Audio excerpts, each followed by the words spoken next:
Ouais, du coup, Rustam, dis-moi tout. Ça va, un petit avis sur le chapitre, dis-moi tout, on Euh, parle de tout, on en évoque fait, tout. je sais pas comment Oda il fait pour nous donner des chapitres de plus en plus fous à chaque fois. À chaque fois, on se dit, ouais, putain, c'est incroyable, et au final, c'est toujours mieux. Eh oui. Dis-moi un petit peu, t'as pas un truc en particulier au niveau du chapitre? Ah, ben moi, c'est Imu, hein. C'est Imu, en fait, c'est une dinguerie. C'est-à-dire que là, moi, ça fait 2 semaines que je prépare une théorie sur le Halley où j'ai fait des découvertes assez folles. Et en fait, le chapitre confirme pas mal de mes hypothèses, donc je suis très très content. Bah, dis-moi tout. Quelle hypothèse est confirmée Alors, l'hypothèse, déjà pour moi, Imu, c'est une opprimée du dieu de la terre dans le premier monde. Et en D'accord, fait, pas mal. pour moi, le clan Devi est relié au dieu de la terre. Mhm. Donc en fait, dans le premier monde et dans le deuxième monde, avant que Imu ne vienne, ou qu'elle ne soit plus forte, en fait, c'était le clan Devi relié au dieu de la terre qui était un peu les dirigeants. Ah, pas Je sais pas si mal. tu te rappelles, la dernière fois, je t'avais parlé du fait que Imu, c'est le dieu actuel, parce qu'en fait, elle a une réalité, comment dire, supérieure au dieu de la Terre. C'est-à-dire qu'en gros, maintenant, c'est que de la mer avec un peu d'île, alors qu'à l'époque, c'était beaucoup de terre avec un peu de mer. C'est vraiment l'histoire de Dieu. Je te dis, c'est une théorie de fou, là, que je taffe depuis 2 semaines. C'est une dinguerie, et le chapitre, franchement. Et surtout, on voit que Imu se chie dessus. Et justement, pour moi, ça me valide le fait que Imu, en fait, c'est une ancienne victime. Et qu'elle a peur, justement, du clan Devi, du dieu de la terre, et qu'elle fait tout pour les éradiquer. Bah, Parce que, en fait, après, dans ouais. les faits, encore une fois, on va revenir à ce qu'on a eu sur Egghead, hein. C'est un élément très important qu'Oda a mis en place, du coup. Le Haki des rois Joy Boy fait paniquer. En fait, maintenant, t'as deux visions. Soit tu dis comme moi, c'est un peu un coup mental, comme Aramaki, du coup, ça l'a fait paniquer, Imu n'en pouvait plus. Soit c'est un traumatisme. Mais le problème, c'est qu'en fait, quoi qu'il arrive, inévitablement, t'en arrives de fait à la même conclusion. C'est-à-dire qu'à l'époque, Joy Boy était tellement fort que Imu est en panique totale. Et donc en fait, ça rend compliqué la situation au niveau de God Valley. Est-ce que il faut une puissance supplémentaire pour faire mal à Imu, ce que Joy Boy a priori pouvait faire et Davy Jones probablement. Est-ce que Imu qui va à l'extérieur de Maréjoise est une espèce de, comment dirais-je, de forme, une espèce de chose qu'on ne peut pas vraiment blesser, Ah, tu vois? ben justement, en fait, pour moi, en fait, Imu, c'est le cinquième dieu, le nouveau dieu qui est le dieu de la mer. Et en fait, dans ma théorie, c'est qu'en fait, j'explique un peu le système de volonté et de comment un dieu est créé. De un, par la réalité, c'est-à-dire qu'en gros, la mer, ben, elle est là de partout, et l'importance et les volontés des gens, la volonté des gens mise dans cette réalité. C'est-à-dire qu'en gros, tous les pirates ou tous les gens qui prennent la mer parce qu'elle va réaliser leurs rêves. Ou pour réaliser leurs rêves, ils prennent la mer. C'est-à-dire qu'en gros, ils lui donnent une importance et elle est là de plus en plus puissante parce que le niveau de l'eau monte. Donc en fait, c'est comme ça qu'un dieu est créé dans One Piece. C'est comme le dieu du soleil, par exemple. Tu avais des opprimés qui étaient potentiellement sous terre en train de travailler. Leur seule lueur d'espoir, c'est le soleil. Donc en fait, ils ont prié le soleil et cela a créé justement le dieu Nika. En fait, c'est ça, c'est une réalité, donc le soleil ou la terre ou la mer, et la volonté des gens placée là-dedans. Je sais que c'est peut-être un peu lourd comme ça, là, mais C'est très complet. Le problème, c'est que t'as dit que c'est pas la version finale de la théorie. Genre, tu peux pas nous en dire ah, plus mais putain, mais la théorie, elle est folle. En fait, je pars du début, je t'explique aussi la création des fruits du démon. Et tu veux pas le faire? En fait, j'ai pas envie non plus de prendre trop de temps pour les Non, autres. t'inquiète, y a pas de problème. On est là, on a le temps. Dis-nous tout, on parle quand même Ouais. de Imu. Ah ben vas-y, hein. En fait, pour moi, la théorie, justement, elle commence. En fait, je me base sur le aller pour raconter la théorie point par point. Donc, en gros, au tout début, il y avait de la terre et il y avait des flammes. En fait, ça, c'est une image pour dire qu'en gros, la terre est composée à 80% ou peut-être 90% de terre. Il y avait aussi de l'énergie à revendre, ce qui est le Mother Flame. Et en fait, les humains touchèrent au soleil interdit. C'est-à-dire qu'en gros, Oda, il dit que ces humains-là sont allés très loin dans ce qui est technologique et tout ce qui est... En fait, ils sont allés très loin même dans la modification génétique et tout ça. C'est des humains qui sont allés tellement loin qu'ils ont bravé tous les tabous. Et le dernier tabou que ces gens-là ont bravé, c'est la modification génétique. Parce que regarde bien, en fait, je fais un parallèle avec les scientifiques d'aujourd'hui. Donc, tu as César Clown qui essaye de faire des géants. Tu as Vega qui essaye de faire les meilleurs des humains qui sont les séraphins. Tu as Judge qui fait des clones. Et en fait, dis-toi qu'à l'époque, beaucoup de temps et beaucoup de connaissances, eux, ils ont fait beaucoup de modifications génétiques. C'est-à-dire qu'en gros, pour moi, les Lunaria, c'est des humains d'époque qui se sont augmentés. Les boucaniers, c'est des esclaves parfaits qui ont été modifiés génétiquement pour ne jamais se plaindre ou résister à la douleur, des choses comme ça. Et en fait, cette société-là, c'est un peu Oda qui fait une critique de ce monde, où tu as justement ces humains qui profitent d'une énergie quasi infinie, et tu as des opprimés qui travaillent pour créer cette énergie. C'est un peu le topo du départ. Et ensuite, cette société-là a au moins... En fait, elle date d'au moins 5000 ans, parce que tu as l'arbre d'Adam qui est sur Redline, et on sait que le Redline s'est créé à la fin du premier monde, avec les alliés de Dieu de la Terre, et plus loin, on va dire peut-être 7000, 10 000 ans, quoi. Et plus tard, tu as justement les boucaniers. Pour moi, c'est quoi leur lien justement avec Nika? Parce que c'était eux les travailleurs ou les esclaves qui travaillaient justement la ressource Mother Flame. Ils ont prié le soleil, parce que c'était leur seule lueur d'espoir. Quand tu es dans une cellule, en fait, voir le soleil, ça représente la liberté. Donc justement, Nika, dieu de la liberté, le soleil, tout ça. C'est eux, en fait, qui ont donné naissance au dieu Nika, qui les a libérés.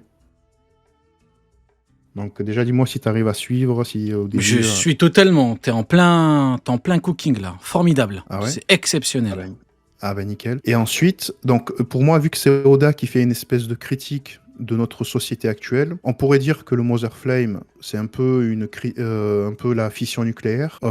Et en gros, c'est aussi une critique de notre société au niveau écologique et des Notamment à dérives. Wano. C'est ça, à Wano. Et il y a un des éléments que moi je trouve intéressant et qui pour moi prouve que Imu existait déjà dans le premier monde et qu'elle était exploitée par le dieu de la Terre. C'est parce qu'en fait, t'as vu de nos jours, quand tu utilises ou tu fabriques quelque chose, ne serait-ce que quand tu fais une recherche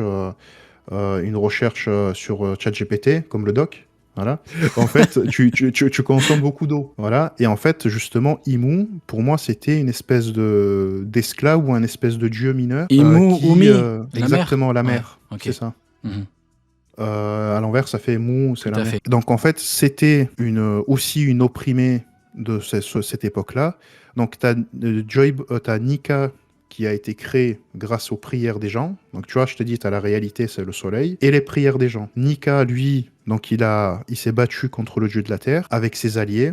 Pour moi, les alliés du dieu de la Terre, c'est le clan Devi, donc plus les géants. Et les espèces de dragons célestes de l'époque, c'était les Lunaria.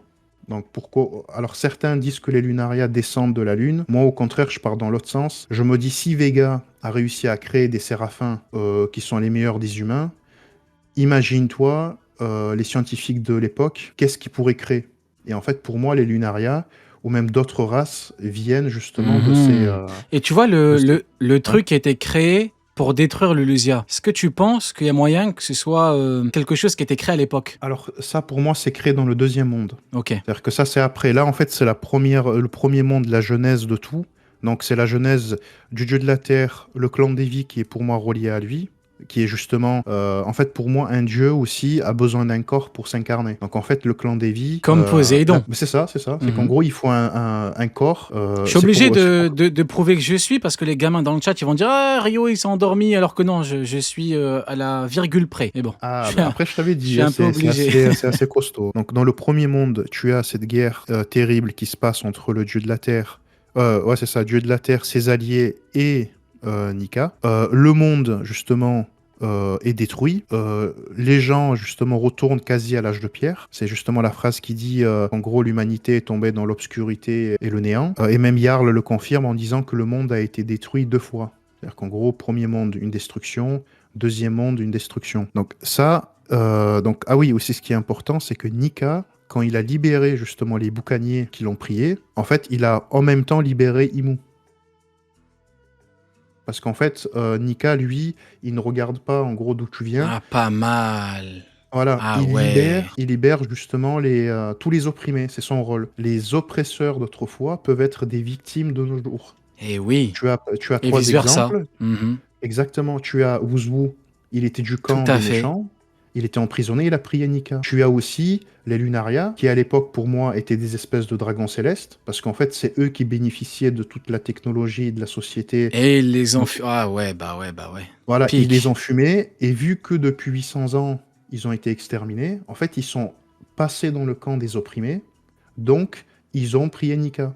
Et c'est pareil pour le clan Devi, ça c'est aussi qui est intéressant, c'est qu'à l'époque c'était les oppresseurs, mais vu que depuis 800 ans ils sont chassés, opprimés par Imu, ils ont prié aussi Nika. C'est pour ça que le père de Xebec a un chapeau de paille. Les oppresseurs d'avant peuvent être des victimes de nos jours et inversement.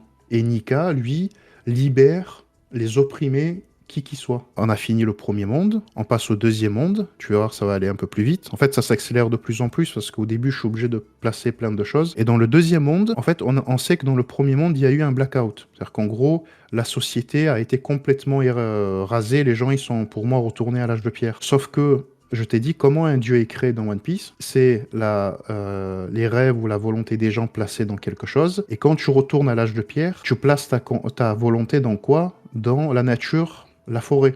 Donc le dieu de la forêt qui est justement cité en début du deuxième monde, après le nouveau souffle de vie, en fait c'est les humains, parce qu'en fait c'est la nature qui leur donne et à manger, et du bois, et de la bouffe pour le bétail et tout ça. Donc en fait, le dieu de la terre, pour moi, est né de ce fait-là. Et c'est quoi que le dieu de la terre a pu offrir à l'humanité de plus grand en tant que dieu? C'est les fruits du démon. C'est-à-dire qu'en gros, la phrase qui dit « Et le dieu de la forêt envoya ses démons », pour moi, en fait, c'est les fruits du démon. Et comment je peux te l'expliquer? Comment il s'appelle Diabura? Quand les Kaku va manger son fruit, ne t'approche pas de moi, parce que le démon qu'il y a dans Oui, ce fruit va attaquer le démon qu'il y a dans tout mon à fait. corps, et mon corps va exploser. Et en fait, moi, j'ai fait le lien par rapport à ça en disant que les fruits du démon ont été créés à ce moment-là, quand le dieu de la forêt Ah, franchement, envoya ses démons.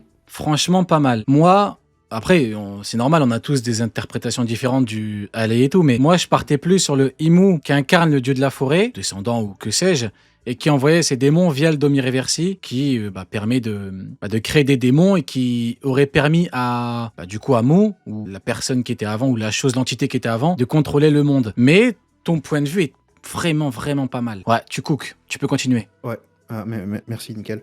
Donc en gros, donc pour moi, parce que je m'étais toujours demandé, mais putain, ce dieu de la forêt qui envoie ses démons, qu'est-ce que c'est? Je m'imaginais des espèces d'ordres de démons et tout, mais en fait non. Le fruit du démon, ben, techniquement, il descend d'un arbre, donc le dieu de la forêt. Diabura, il te parle de démons concrètement qui vont venir l'attaquer ou le démon dans son corps. Donc voilà, pour moi, j'explique l'arrivée des fruits du démon. En plus, dans le deuxième monde, quand tu vois l'arbre, au milieu, tu as justement des espèces de pétales qui peuvent représenter les fruits du démon. Bon, après aussi, Oda, ce qu'il faut comprendre, c'est que dans la fresque, les écrits, et tu as aussi les images. Et il faut décrypter les deux. Ensuite, pour moi, en fait, les fruits du démon de base, vu que c'était, on va dire, le cadeau le plus grand que le dieu de la forêt a pu offrir aux gens, en fait, c'est des espèces de fruits divins qui permettent aux gens de réaliser leurs rêves. Donc, en fait, c'est les premières personnes, pour moi, qui ont imprégné le fruit de leur volonté. Et dans le lot, c'est pour moi, tu as eu justement Joy Boy, qui devait être un boucanier pour moi, qui avait justement la connaissance et sa religion qui est, on va dire, le dieu du soleil, s'est imaginé être un espèce de dieu du soleil, tu vois. Il a dû obtenir ces espèces de pouvoirs grâce à ce fruit. Et tous les autres ont eu du feu, des fruits de la veste, fruits du dragon, tout ce que tu veux. Parce qu'en fait, on sait que c'est le porteur, déjà, qui, grâce à son intelligence, va donner plus ou moins de caractéristiques aux fruits. Mais pour moi, c'est le premier porteur qui a vraiment imprégné le fruit de sa volonté, tu vois. Ce qu'il faut savoir, c'est que dans le premier monde, pour moi, les Lunaria, qui sont vraiment les dragons célestes de l'époque, se sont enfuis à deux endroits. Ils se sont enfuis sur Redline et ils se sont enfuis sur la Lune. Et justement, donc, dans le deuxième monde, après que les gens aient mangé leurs fruits, tu as eu la société qui a commencé à prospérer de plus en plus. Et cette société-là a créé les 20 royaumes. Donc les 20 royaumes, et pour moi, je vais t'expliquer c'est quoi le dit. Pour moi, c'est pas la volonté du Devi. Pour moi, c'est en lien avec Déicide. Pourquoi Déicide? Parce qu'en gros, c'est... Alors, je te coupe 2 secondes, mais t'as dit la volonté du Devi, mais en fait, ça peut être la volonté de Devi. Parce que la particule no en japonais peut être traduite par volonté de ou du. Voilà pourquoi moi, ma théorie de 2018, c'était que je disais que la volonté du dé, en fait, c'est juste un choix de traduction de la part de Glénat en France. Oui. Will of D en anglais, ça peut être du dé ou de dé. Dé, la première lettre d'un prénom. Ben justement, en fait, et j'ai vu que t'avais bugué, c'était marrant. Mais peut-être qu'Oda... Ouais, il j'étais est là en train de mode, il y a bugger, un tu vois. monde où...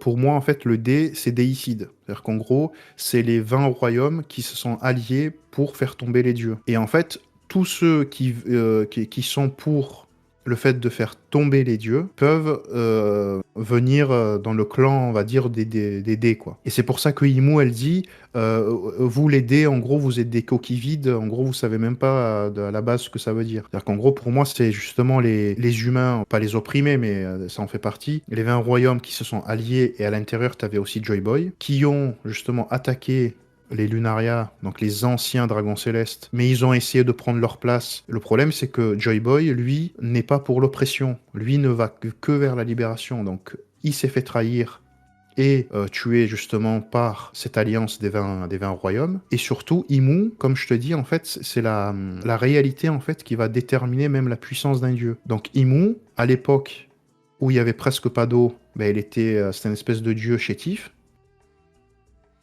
Sauf que maintenant, où il y a eu la guerre justement du siècle oublié, tu as le niveau de la mer qui n'a fait que augmenter, et donc la puissance d'Imu a monté de ce fait-là. Tu as les pirates, ou en tout cas tous les gens qui veulent réaliser leurs rêves, ils prennent la mer pour réaliser leurs rêves. Donc c'est la volonté et l'importance qu'ils donnent à la mer. Donc Imu, au plus l'eau monte, au plus elle devient puissante. Au bout d'un moment, Imu, à la fin justement du deuxième monde, est devenue tellement puissante qu'elle a voulu, pour moi, se venger du clan Devi, justement du dieu de la terre. Parce qu'en fait, c'est physique, hein, c'est-à-dire qu'en gros, elle a englouti et envoyé les Devi, on va dire, Davy Jones, dans les abysses, parce que, en gros, elle l'a englouti même physiquement. Et vu que Joy Boy, ben, lui, ne peut pas être du camp d'Imu, alors que maintenant, c'est elle qui est dans le camp des oppresseurs, ben en fait, Joy Boy est devenu l'ennemi des 20 royaumes et de Imu. On est sur l'une des plus grandes théories que j'ai entendues, hein. Franchement, waouh. Le niveau des théoriciens de l'Euro Jackson, alors là,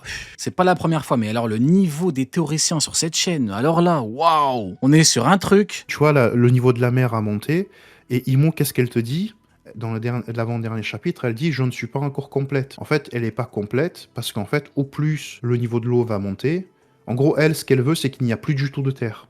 Pourquoi ? Parce qu'elle a un traumatisme lié au clan Devi et au dieu de la terre, qui sont la même chose en gros. Et c'est pour ça qu'elle se chie dessus quand elle entend le clan Devi. De peur, elle craint la venue de gens comme à l'époque. C'est-à-dire qu'en gros, elle veut plus jamais que le dieu de la terre ou les gens qui étaient alliés à lui reviennent. Et le truc, c'est que quoi ? C'est que là, dans ce chapitre-là, Oda a essayé de nous douiller pour moi, c'est qu'en fait, il t'a fait croire que Joy Boy et Devi étaient du même camp. Mais en fait, non. C'est qu'en gros, Davy Jones veut récupérer justement sa gloire passée. Donc en gros, refaire revenir la Terre, tuer Imu, ou en tout cas la faire reprendre sa place de roi comme à l'époque. Et Joy Boy, lui, elle le craint. Pourquoi ? Parce qu'il est contre les oppresseurs. Voilà, c'est qu'en fait, il ne faut pas voir les deux ensemble. Eh oui, le niveau de Kukri, et les frérots, pour moi, c'est applaudissement. Alors là, sur Prime, ils vont se régaler. Tu nous as offert un truc là. Franchement, merci beaucoup de ton intervention. Et en plus, j'ai sorti un micro. Normalement, le son est beaucoup mieux. Oui, il est beaucoup mieux, j'allais te le dire. Il y en a qui demandent sur Prime. Oui, vous inquiétez pas, ce sera sur Prime, structuré, carré comme d'hab. Merci beaucoup, mon frérot. Bah déjà, merci beaucoup, Rio. Avec grand plaisir. N'hésite pas à revenir quand tu veux, mon frérot. Longtemps.